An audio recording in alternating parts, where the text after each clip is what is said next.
ഓ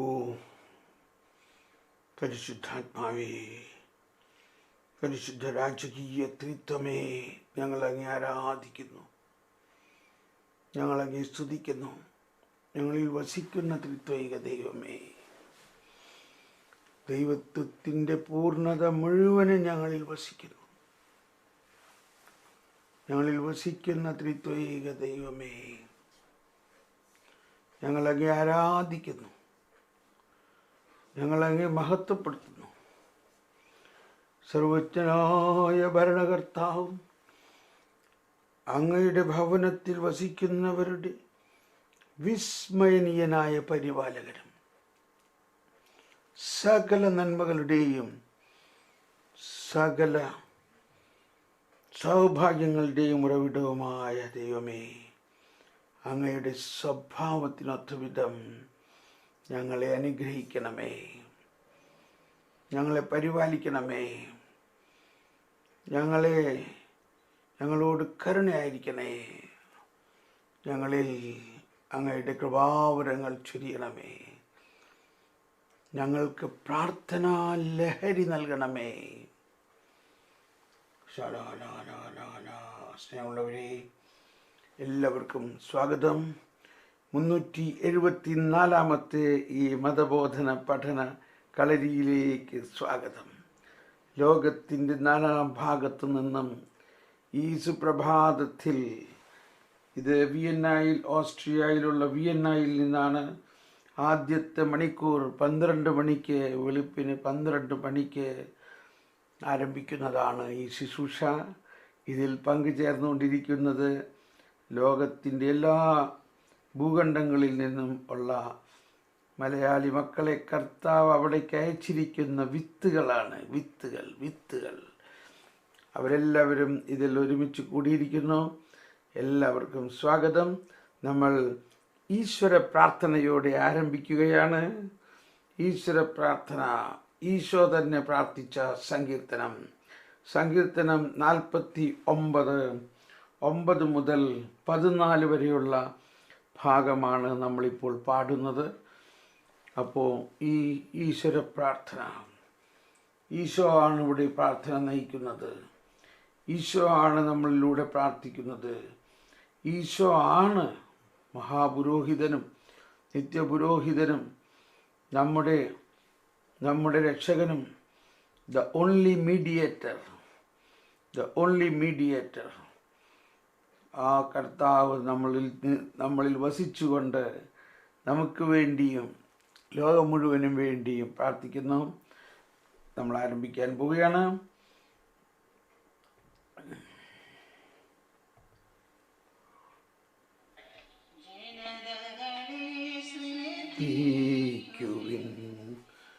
വാസികളെ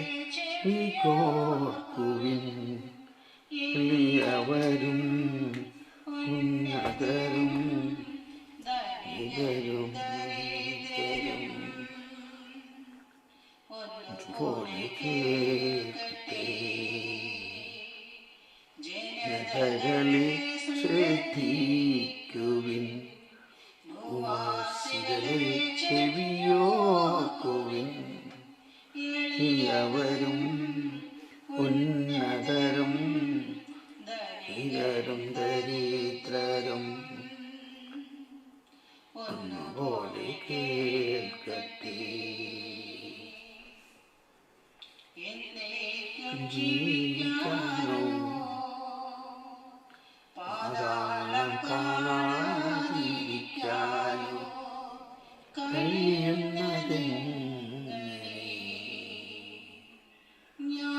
പോലും മരിക്കുന്നെന്നും മന്ദബുദ്ധിയും ഒന്നുപോലെ നശിക്കുമെന്നും നിങ്ങളുടെ സമ്പത്ത് അന്യർക്കായി ഉപേക്ഷിക്കാനും ദേശങ്ങൾ സ്വന്തമെന്ന് അവകാശപ്പെട്ടെങ്കിലും ശവകുടീരങ്ങളായിരിക്കും അവരുടെ നിത്യമസതി. തലമുറകളോളം അവരുടെ വാസസ്ഥാനം. ജന കളെ കേൾപ്പിക്കുവിൻ, വാസികളെ ഓർക്കുവിൻ, വരും ഉന്നതരും ധനികരും ദരിദ്രരും ഒന്നുപോലെ കേൾക്കട്ടെ. മനുഷ്യൻ തന്നെ ആപത്തിൽ നിൽക്കുകയില്ല, ങ്ങളെ പോലെ അവനും പോകും. വിവേകമറ്റ ആത്മവിശ്വാസം പുലർത്തുന്നവരുടെ വിധിയും നിങ്ങളുടെ സമ്പത്തിലാണിരിക്കുന്നവരുടെ അവസാനവും ഇതു തന്നെ. ആടുകളെ പോലെ അവർ മരണത്തിന് വിധിക്കപ്പെട്ടവരാണ്. മൃത്യുവായിരിക്കുന്നവരുടെ ഇടയൻ കുഴിയിലേക്ക് അവർ ആടും. അവരുടെ രൂപം അഴിഞ്ഞു പോകും, പാതാളമായി അവരുടെ പാർപ്പിടം. ജനതകളെ സ്മൃതി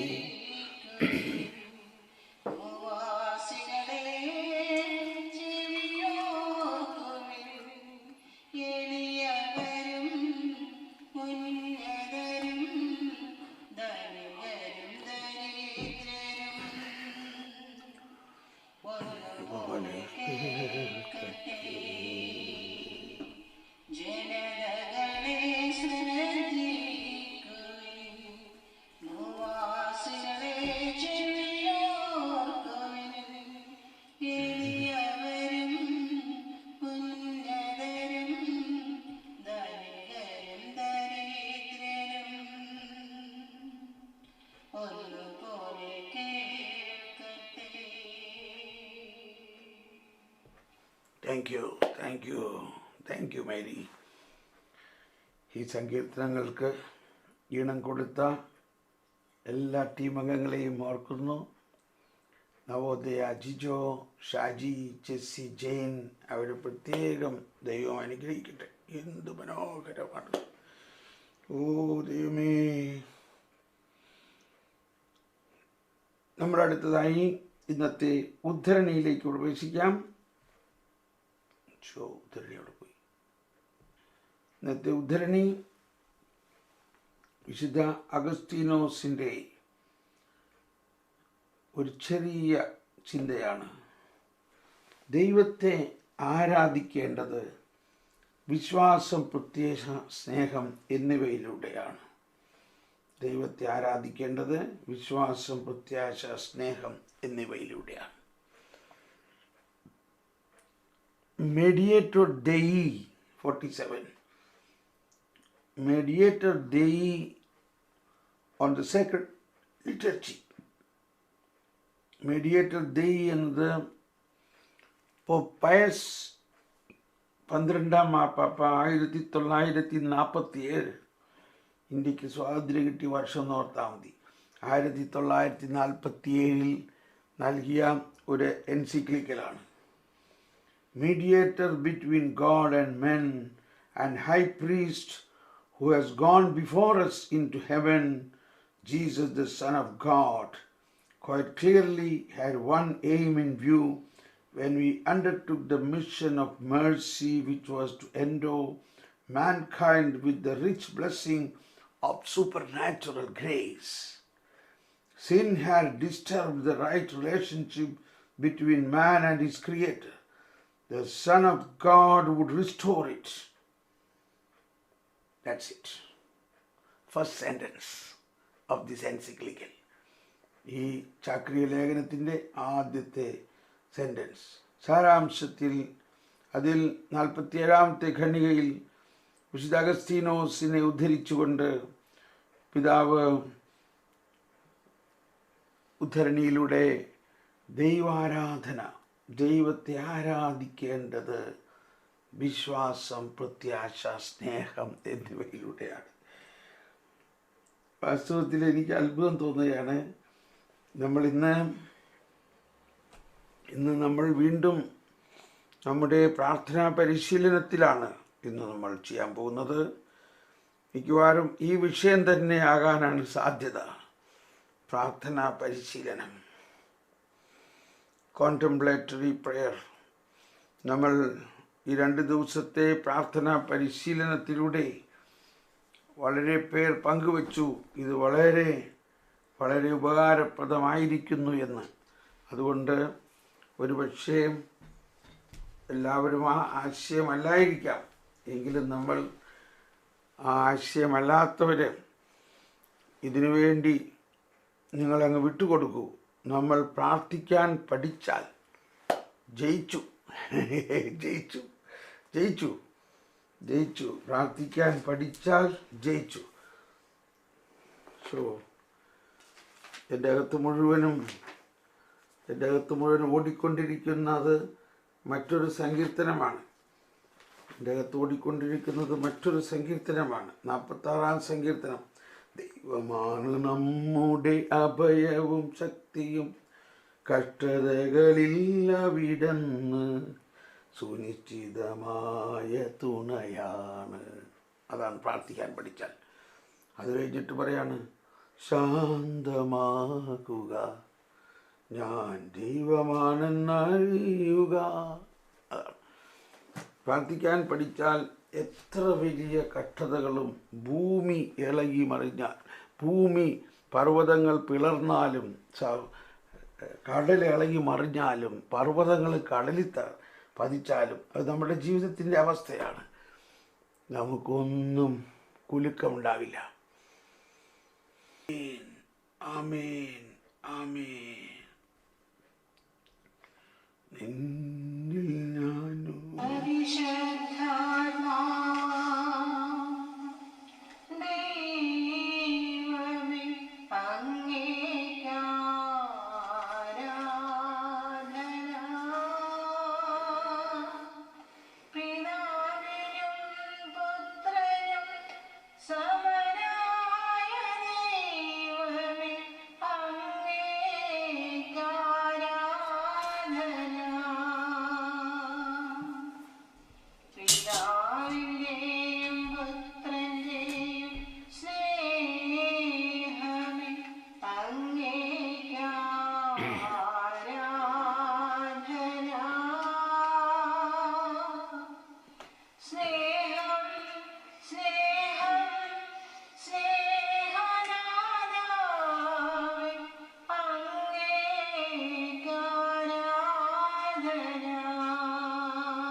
സ്നേഹമുള്ളവരെ,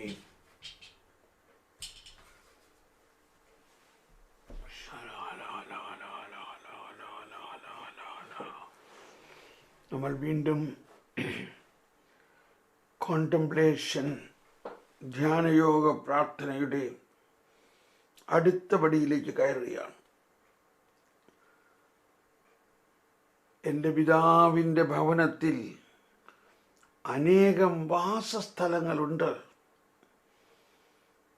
എന്നീശോ പറയുന്നതും, അമ്മ ത്രേസ്യായുടെ ആഭ്യന്തര ഹർമ്മ്യങ്ങൾ എന്ന് പറയുന്നതും എല്ലാം ത്രിത്വൈക ദൈവത്തിൽ നമ്മൾ ലയിച്ചുമ്പോൾ നമ്മൾക്ക് ദൈവത്തിൻ്റെ മുൻകൈയെടുക്കലിലൂടെ നൽകുന്ന വിവിധ അവസ്ഥകളാണ്.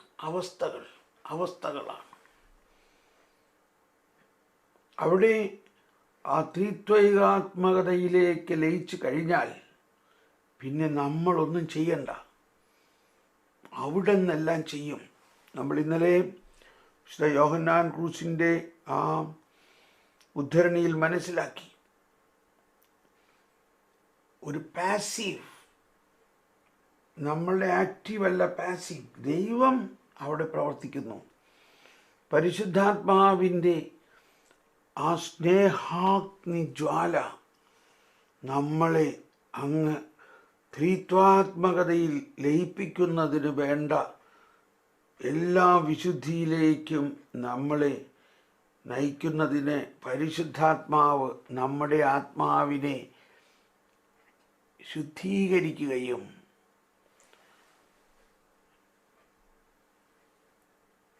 ഈ തിയോളജിക്കൽ വെർച്യൂസ്, വിശ്വാസം, പ്രത്യാശ, സ്നേഹത്തിൽ നമ്മളെ അതിൻ്റെ പൂർണ്ണതയിലേക്ക് അങ്ങ് കൊണ്ടുപോകും.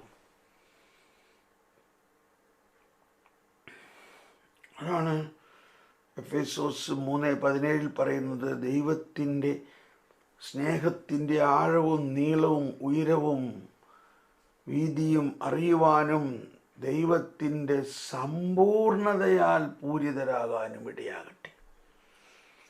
നമുക്ക് വീണ്ടും ആ ഉള്ളിൻ്റെ ഉള്ളിലേക്ക് പ്രവേശിക്കാം.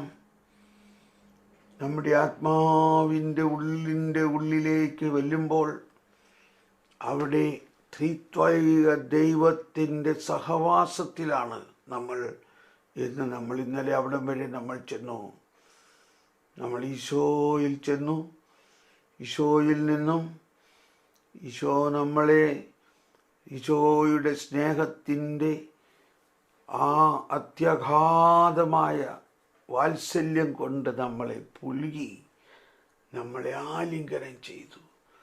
ആ സ്നേഹം അപാരമാണ്. നമ്മളെ ശ്വാസം മുട്ടിക്കും.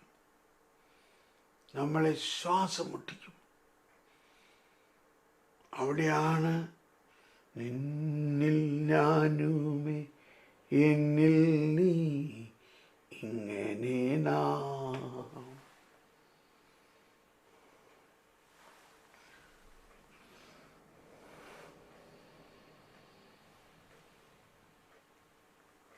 അവിടെ ഈശോയും നമ്മളുമായി ഒന്നായി കഴിഞ്ഞപ്പോൾ ഈശോ തൻ്റെ ഉള്ളിലേക്ക് നമ്മളെ അങ്ങ് എടുത്തു എന്ന് പറഞ്ഞാൽ ഈശോയുടെ ഹൃദയത്തിലേക്ക് നമ്മളെ എടുത്തു. അതാണ് ഞാൻ നിൻ്റെ കോട്ടയാണെന്നെല്ലാം പറയണതിൻ്റെ അർത്ഥം. ഈശോയുടെ ഹൃദയത്തിൻ്റെ ഉള്ളിലാണ് നമ്മൾ. ആ സ്നേഹത്തിൻ്റെ ഉള്ളിലാണ് നമ്മൾ. ആ വലിയ സ്നേഹത്തിൽ നമ്മളെ എടുത്ത് നമ്മളെ പിതാവും പരിശുദ്ധാത്മാവും അവരെല്ലാം ഈശോയുമായിട്ട് ഒന്നായിരിക്കുകയാണ്. ഇതിനൊന്നും ഭാവനയിൽ കാണരുത്. അതാണ്, ഇതെല്ലാം നമ്മുടെ ഭാവനയ്ക്ക് അതീതമാണ്. അതുകൊണ്ടാണ് അത് ഇരുട്ടാണെന്ന് പറയുന്നത്. ഇരുട്ടാണെന്ന് പറയുന്നത് ഒരു അന്ധകാരത്തിൻ്റെ അർത്ഥത്തിലല്ല, അഗ്രാഹ്യതയുടേതാണ്. അഗ്രാഹ്യമാണ്, അത്യഗ്രാഹ്യമാണത്. നമുക്ക് അത്യഗ്രാഹ്യമായ ഒരവസ്ഥയാണത്. ദൈവസ്നേഹത്തിൻ്റെ അവസ്ഥ, നമ്മളെ അങ്ങ് വാത്സല്യം കൊണ്ട് വീർപ്പം മുട്ടിക്കുന്ന അവസ്ഥ. നമുക്ക് നമ്മുടെ ആത്മാവിലേക്ക് അവിടുത്തെ കൃപയും അവിടുത്തെ വിശ്വാസവും സ്നേഹവും പ്രത്യാശയും എല്ലാം ഒഴുക്കിക്കൊണ്ട് ആ ഉത്ഭവ വിശുദ്ധിയേക്കാൾ ശ്രേഷ്ഠമായിക്കൊണ്ട് ആദത്തെയും ഹവ്വയെയും, അല്ലെങ്കിൽ ആദത്തെ ഒരു മണ്ണാങ്കട്ടയിലേക്ക് ഊതിയപ്പോൾ ആദത്തിലേക്ക് ദൈവിക ജീവൻ പകർന്നു. അതാണ് ഉത്ഭവ വിശുദ്ധി. അവൻ വെറും ഒരു മണ്ണാങ്കട്ടയായിരുന്ന അവസ്ഥയായിരുന്നു. അതിലേക്ക് ജീവൻ പകർന്നു. എന്നാൽ ആ അവസ്ഥയിൽ അവൻ പാപം ചെയ്തു. അവൻ അതിൽ നിന്നും വീണുപോയി. എങ്കിൽ ഇനി അങ്ങനെ വീഴുക പോലും ചെയ്യാത്ത, വീണാലും ആത്മാവിന് നാശമില്ലാത്ത അവസ്ഥയിലേക്ക് ദൈവത്തിൻ്റെ ആത്മാവ് നമ്മുടെ ആത്മാവിനെ രക്ഷാകര പദ്ധതിയിലൂടെ കൊണ്ടെത്തിച്ചിരിക്കുന്നു. ആ അവസ്ഥയിലാണ് നമ്മൾ. ഈശോയുടെ പീഡാനുഭവത്തിൻ്റെയും കുരിശുമരണത്തിൻ്റെയും ഉത്ഥാനത്തിൻ്റെയും യോഗ്യതകളാണ്. അപ്പോൾ ഈശോ ഇപ്പോൾ നമ്മളെയും കൊണ്ട് പിതാവിൻ്റെ അടുത്തേക്ക് ചെല്ലുമ്പോൾ പിതാവ് ഈശോയെ നമ്മളെയും ആലിംഗനം ചെയ്യും. പിതാവിൻ്റെ കൈകളിലെ ആണിപ്പാടുകൾ, പുത്രൻ്റെ കയ്യിലെ ആണിപ്പാടുകൾ പിതാവ് തീർച്ചയായിട്ടും കാണുന്നുണ്ട്. പിതാവ് പുത്രനെ അഭിനന്ദിക്കും. മകനെ, നീ പീഡ സഹിച്ചതിൻ്റെ ഫലമാണ് ഈ പാപിയായ ഈ മകനെ എൻ്റെ സന്നിധിയിൽ എത്തിക്കാൻ സാധിച്ചത്. പുത്രൻ പീഡ സഹിച്ചതിൻ്റെ ഫലമാണ്. ഈശോയെ,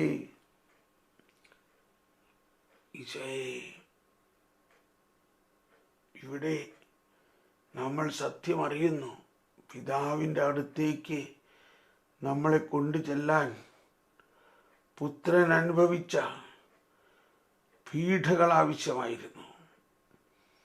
അതാണ് ഈശോ പറഞ്ഞത്, ഞാൻ പോയി നിങ്ങൾക്ക് സ്ഥലമൊരുക്കി ഞാൻ വീണ്ടും വന്ന് നിങ്ങളെയും കൂട്ടിക്കൊണ്ടു പോകും.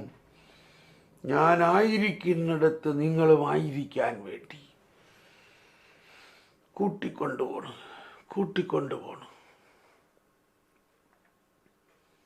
ഇപ്പോൾ നമ്മുടെ ഉള്ളറയിലാണ്, നമ്മുടെ ആത്മാവിൻ്റെ ഉള്ളറയിൽ മറ്റൊരു ചിന്തകളുമില്ല. ഈ സമയത്ത് വേറെ എന്ത് ചിന്ത വന്നാലും അതിനെയൊക്കെ പുറത്തെല്ലാം തട്ടിത്തെറിപ്പിച്ചുകൊണ്ട് ആ പാപിനിയായ സ്ത്രീ എല്ലാവരുടെയും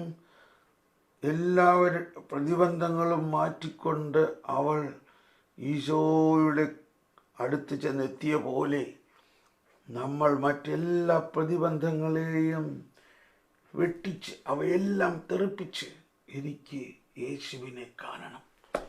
നമ്മൾ യേശുവിൽ ഒന്നായിട്ടിരിക്കുകയാണ്. ഈ അവസ്ഥയിൽ പരിശുദ്ധാത്മാവും ഈശോയും നമ്മളെ സഹായിക്കുന്നു.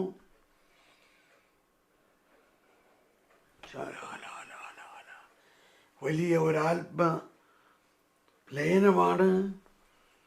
ഇപ്പോൾ ലയനത്തിലാണ് നമ്മൾ.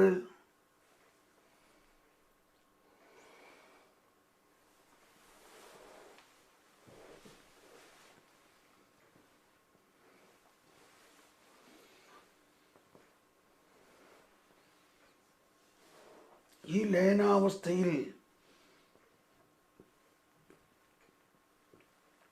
നമ്മളിൽ പല സംഭവിക്കാം. ഒന്ന്, ഈശോയുടെ വാത്സല്യം അനുഭവിക്കുമ്പോൾ അതിനുവേണ്ടി ഈശോ അനുഭവിച്ച വേദനകൾ നമുക്കല്പം അനുഭവിക്കാം. അതാണ് ആ 3 രാത്രികൾ. ഗെത്സമനിയിലെ രാത്രി, ഈശോ മരിച്ച കബറിടത്തിലായിരിക്കുന്ന രാത്രി, അതിനുശേഷം ഉയർത്ത രാത്രി. ഇതെല്ലാം ഈ അവസ്ഥ നമ്മൾക്കുണ്ടാകുന്നതിന് വേണ്ടി ഈശോ കടന്നുപോയതാണ്. അതുകൊണ്ട് നമ്മൾ അതിലൂടെ കടന്നു പോകുന്ന പോലെ നമുക്ക് തോന്നും. പക്ഷെ നമ്മൾ ഈശോയുടെ കയ്യിലാണ്, ഈശോയുടെ കരങ്ങളിലാണ്. അവർ എന്തെല്ലാം ചെയ്താലും ഈശോയെ പരാജയപ്പെടുത്താൻ സാധിക്കില്ല. അവരുടെ അറിവില്ലായ്മ കൊണ്ടാണ് അതൊക്കെ ചെയ്തത്. നമ്മുടെ ജീവിതത്തിൽ നമ്മളും ഒരുപാട് അറിവില്ലായ്മകൾ ചെയ്തു കാണും. മറ്റുള്ളവർ നമ്മളെയും അറിവില്ലായ്മയിലൂടെ യഥാർത്ഥമായി ബഹുമാനിക്കുകയോ ആദരിക്കുകയോ ചെയ്യാതെ വലിയ അവഹേളനങ്ങളായിരിക്കും തന്നിട്ടുള്ളത്.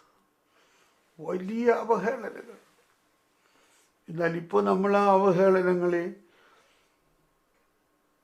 നമ്മുടെ ഈശോയുടെ വേദനകളോട് ചേർക്കുന്നു. ഈശോ നമ്മളെ ഇപ്പോൾ ആശ്വസിപ്പിക്കുന്നു. മകനെ, മകനെ, നിനക്ക് വേണ്ടി എനിക്കറിയാം നീ അനുഭവിച്ച എല്ലാ അവഹേളനങ്ങളും. മകളെ, എനിക്കറിയാം നീ അനുഭവിച്ച എല്ലാ അവഹേളനങ്ങളും, എല്ലാ പീഡനങ്ങളും, ഭയാനകമായ പീഡനങ്ങൾ. അതെല്ലാം ഇരുണ്ട രാത്രിയാണ്. എനിക്ക് വയ്യ, എനിക്കിനി ജീവിക്കണ്ട, ഇങ്ങനെ ജീവിച്ചിട്ട് എന്ത് പ്രയോജനമെന്ന് വരെ തോന്നിയിട്ടുള്ള നിമിഷങ്ങളുണ്ടല്ലോ. എന്നാൽ ഈശോയെ, ഇപ്പോൾ എനിക്ക് മനസ്സിലായി, അപ്പോൾ ഞാൻ ഈശോയുടെ കൈകളിലായിരുന്നു, ഈശോയുടെ ഹൃദയത്തിലായിരുന്നു. എന്നെ ഈശോ വാരി ഹൃദയത്തിൽ കൊണ്ടുപോവുകയായിരുന്നു. എനിക്ക് തോന്നി ഞാനെല്ലാം നഷ്ടപ്പെട്ട പോലെ. എനിക്ക് ശൂന്യമായൊരവസ്ഥ തോന്നി. എനിക്ക് ആരുമില്ല എന്ന് തോന്നി. എന്നാൽ ആ ഇരുണ്ട രാത്രി ഞാൻ ഈശോയുടെ ഹൃദയത്തിലായിരുന്നു. ഗെത്സമനിയിൽ ഈശോ രക്തം വിയർത്തത് ഈശോയുടെ ഭയാനകമായ വേദനകളെല്ലാം എന്നെ നേടാൻ വേണ്ടിയായിരുന്നു. എന്നെ നേടാൻ വേണ്ടിയാണ്. എന്നോടുള്ള വ്യക്തിപരമായ സ്നേഹത്തെ പ്രതിയായിരുന്നു. ഈശോയെ, എൻ്റെ ആത്മവിശ്വാസം ഇതാ വലിയ ശക്തമായിക്കൊണ്ടിരിക്കുന്നു.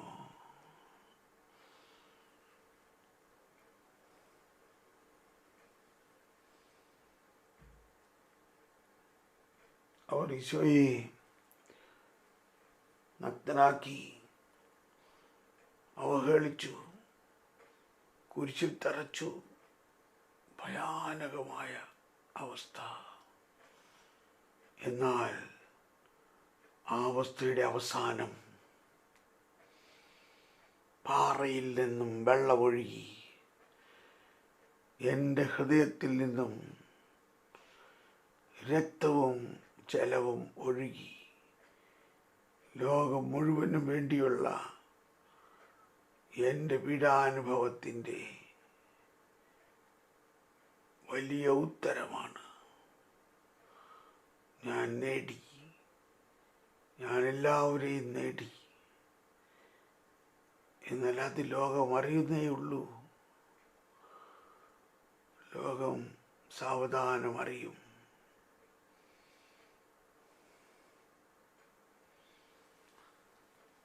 ഞാൻ ആ രാത്രി എൻ്റെ പീഡാനുഭവം കഴിഞ്ഞ് മരിച്ച അവസ്ഥയിൽ ഭൂമിയുടെ അധോലോകത്തിൽ ഞാനായിരിക്കുമ്പോൾ എൻ്റെ ശരീരത്തിൽ നിന്നെയും കൊണ്ടാണ് ഞാൻ പോയത്. നിന്റെ പഴയ അവസ്ഥയെ മാറ്റി പാറയിൽ നിന്നും ജീവജലമൊഴുകുന്ന അവസ്ഥയാക്കി ഞാൻ നിന്നെ ഉയർപ്പിക്കും. നിന്നെ ഉയർപ്പിക്കാൻ വേണ്ടി ഞാൻ ഉയർക്കും. ലോകത്തിലെ എല്ലാ തിന്മകളും കൂടി ചെയ്ത് എന്നെ കൊന്നുവെങ്കിൽ അതിനെ പരാജയപ്പെടുത്തിക്കൊണ്ട് ഇതാ ഞാൻ ഉയർക്കാൻ പോവുകയാണ്. ഞാൻ ഉയർക്കുമ്പോൾ നീയും ഉയർക്കും. നീയും ഞാനും ഒന്നാണ്. നീയും ഞാനും ഒന്നായി മരിച്ചു. നിന്നെ എൻ്റെ ശരീരത്തിൽ ഏറ്റെടുത്താണ് ഞാൻ മരിച്ചത്. ഞാൻ മരിച്ചതിലൂടെ നിന്റെ മർത്യതയും നിന്റെ പാപവും എല്ലാം ഞാൻ മരിപ്പിച്ചു. ഇനി നമ്മൾ പുതുമയിലേക്കാണ്. ഇത് പഴയ നിയമത്തിലെങ്ങും അനുഭവിക്കാൻ പറ്റില്ല. മറ്റൊരു സിദ്ധാന്തത്തിനും പറ്റില്ല.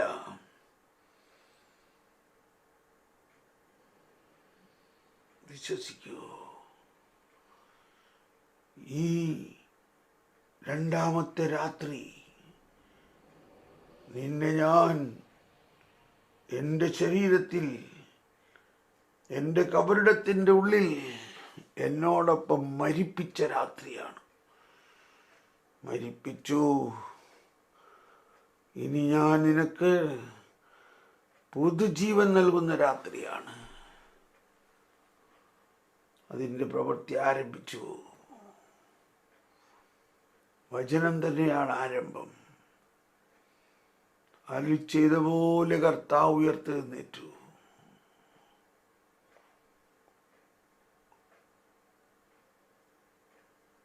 അതേ വചനം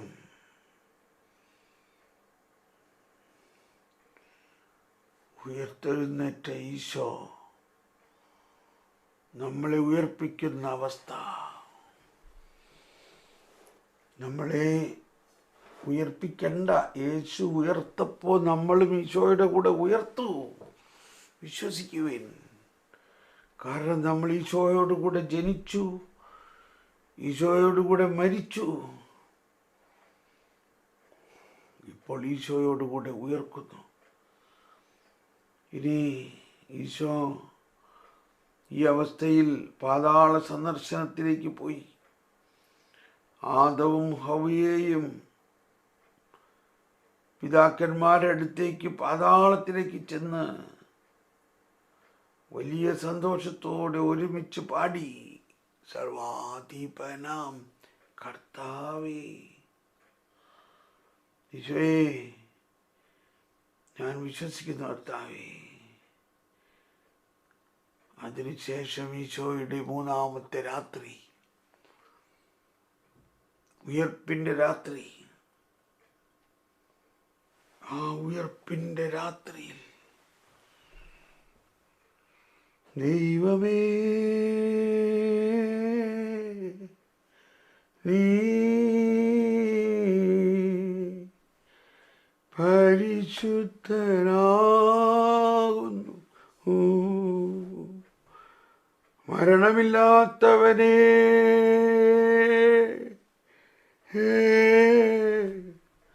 നീ പരിശുദ്ധനാകുന്നു.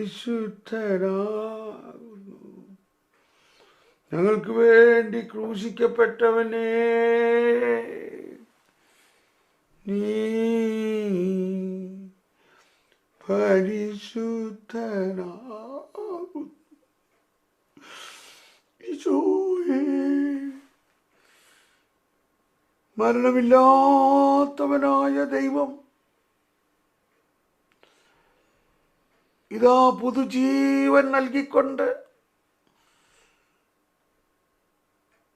മരിച്ച മനുഷ്യരെ, മരിച്ച എന്നെ തൻ്റെ ശരീരത്തിലെടുത്ത് ഉയർപ്പിക്കുന്നു. ഈശോയേ, ഞാൻ വിശ്വസിക്കുന്നു, ഞാൻ പ്രത്യാശിക്കുന്നു.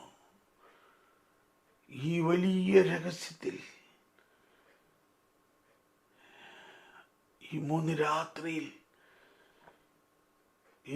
രാത്രിയിലൂടെ ഞാൻ കടന്നു വരുമ്പോൾ എൻ്റെ സകല വേദനകളും, എൻ്റെ സകല പാപവും കഷ്ടതകളുമെല്ലാം പൂർണ്ണമായും അങ്ങ് ശൂന്യമാക്കിക്കൊണ്ട് എന്നെ ഒരു പുതിയ മനുഷ്യനാക്കി.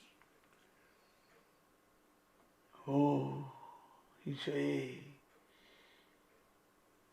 ഈശോയേ, ഞാൻ വിശ്വസിക്കുന്നു ഈശോയേ. ഈ അവസ്ഥ ഞാൻ അനുഭവിക്കട്ടെ. അനുഭവിക്കൂ, ഈ അവസ്ഥ അനുഭവിക്കൂ. ഈ മൂന്നാമത്തെ രാത്രി മഹത്വീകരിക്കപ്പെട്ട രാത്രി. ഈശോയുടെ മഹത്വം മുഴുവനും നമുക്ക് വേണ്ടിയാണ്.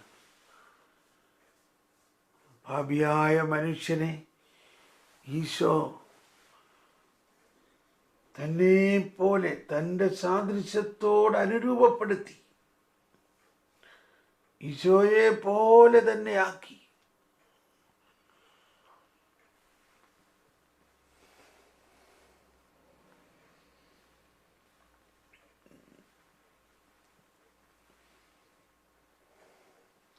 ആ അവസ്ഥ ഞാൻ അനുഭവിക്കുന്നു കർത്താവേ. ഞാനിത് അനുഭവിക്കുമ്പോൾ എൻ്റെ എല്ലാ വേദനകളും ദുഃഖങ്ങളും എന്ത് വലുതാണെങ്കിലും അതിനെല്ലാം രൂപാന്തരപ്പെടുത്തിക്കൊണ്ട് അതിൽ നിന്നും പാറയിൽ നിന്നും നീരുറവ് ഒഴുകിയ പോലെ ദുഃഖവെള്ളിയാഴ്ചയിൽ നിന്നും ഉയർപ്പ് വന്നു, മരണത്തിൽ നിന്നും ജീവൻ വന്നു. മരിച്ചു എന്ന് വിചാരിച്ചെല്ലാവരും ഇതാ മരിച്ചവൻ ഉയർത്തിരിക്കുന്നു.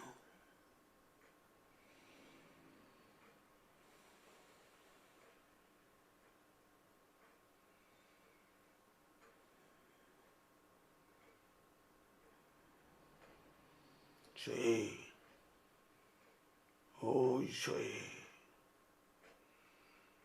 ഞാൻ വിശ്വസിക്കുന്നു. ഈശോയെ, ഞാൻ വിശ്വസിക്കുന്നു. ഞാൻ ഈശോയുടെ ഉത്ഥാനത്തിൽ നിന്നാണ് ജനിച്ചിരിക്കുന്നത്. മരിച്ചുയർത്ത അവസ്ഥയിലൂടെ ഞാൻ കടന്നു വന്നു.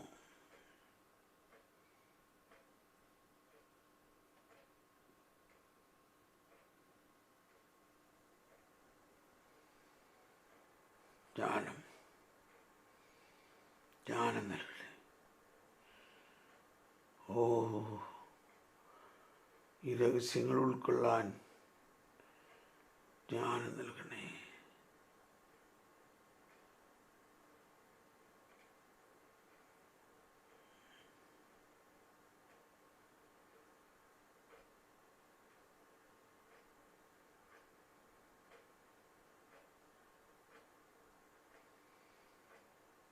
ഇരുണ്ട രാത്രിയിൽ ഞാൻ ലയിച്ചിരിക്കുന്നു. ഞാൻ അങ്ങയോടൊപ്പം അങ്ങയുടെ ഉത്ഥാനത്തിൽ ലയിച്ചിരിക്കുന്നു. അങ്ങയുടെ ഉത്ഥാനത്തിൽ ഞാൻ ലയിച്ചിരിക്കുന്നു. അങ്ങയുടെ മഹത്വീകരിക്കപ്പെട്ട ശരീരത്തിൻ്റെ ഭാഗമാണ് ഞാൻ.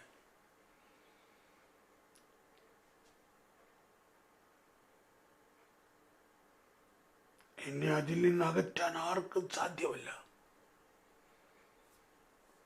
എനിക്ക് പോലും സാധ്യമല്ല. ഞാൻ ഈശോയെ അങ്ങയോടൊപ്പം ഉയർത്തു.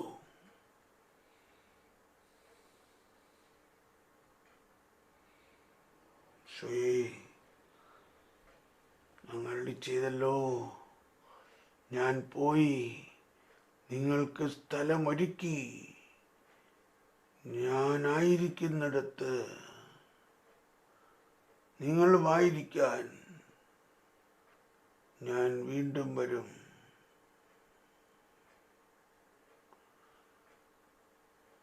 ഞാൻ വീണ്ടും വന്ന് എൻ്റെ അടുത്തേക്ക് നിങ്ങളെ കൂട്ടിക്കൊണ്ടു പോകും.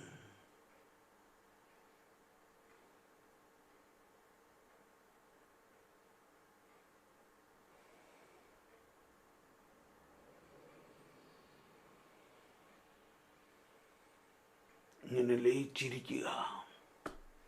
ഉത്ഥിതനായ ക്രിസ്തുവിൻ്റെ ജീവനാണ് നമ്മൾ.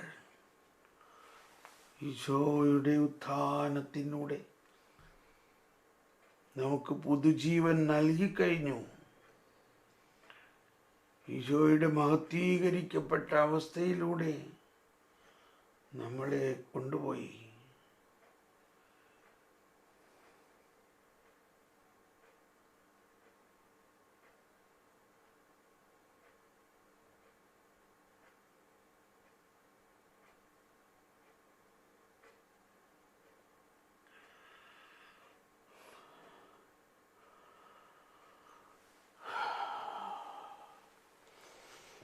ഭാഷണമില്ല, വാക്കുകളില്ല, ശബ്ദം പോലും കേൾക്കാനില്ല.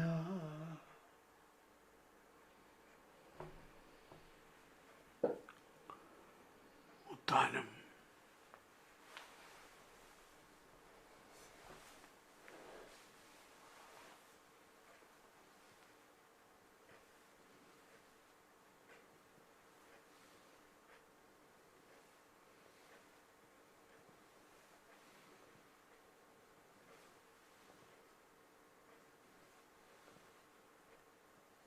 നന്ദി ഈശോയെ. നന്ദി ഈശോയെ.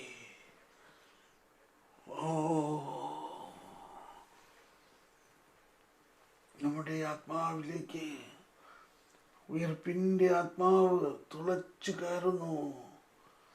നമ്മുടെ ആത്മാവിലേക്ക് ഉത്തിതനായ കർത്താവ് ലയിച്ച് നമ്മുടെ ജീവിതത്തെ എന്തോ എല്ലാം ആക്കുകയാണ്. നമ്മുടെ അവസ്ഥയിൽ മാറും. നമ്മളിൽ ശരീരത്തിലും ആത്മാവിലും മനസ്സിലും പല ചലനങ്ങളുണ്ടാകും. ഇപ്പോഴാണ് നമ്മൾ പൊങ്ങിപ്പോകാനൊക്കെ സാധ്യത. നമ്മൾക്ക് പലതും സംഭവിക്കാം. അഗ്രാഹ്യമായ കാര്യങ്ങൾ സംഭവിക്കുന്ന നിമിഷമാണിത്. നമ്മൾ സ്ഥലകാല പരിതസ്ഥിതികളെല്ലാം വിട്ട് എന്ത് ദർശനങ്ങൾ കണ്ടാലും അതിനൊന്നും ഇപ്പോൾ ശ്രദ്ധിക്കരുത്. അതെല്ലാം പിന്നീട് നമുക്ക് കർത്താവ് വീണ്ടും കാണിച്ചു തരും.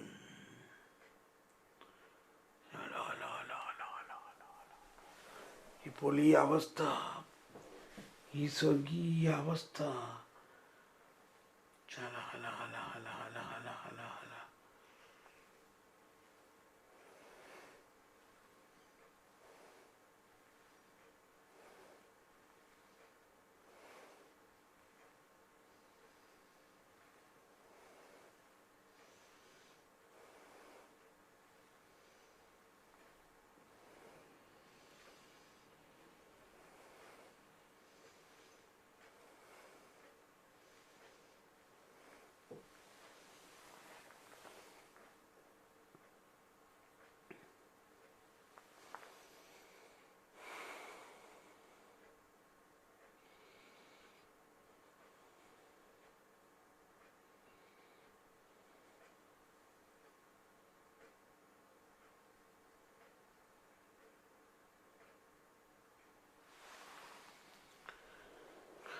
ഇപ്പം ഞാൻ ഇവിടുന്ന് ഇപ്പം നിർത്താൻ പോവുകയാണ്.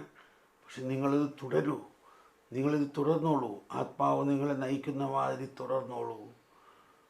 കുറച്ച് സമയം കൂടി അങ്ങനെ തുടർന്നോളൂ. നന്ദി ഈശോയെ, നന്ദി, നന്ദി.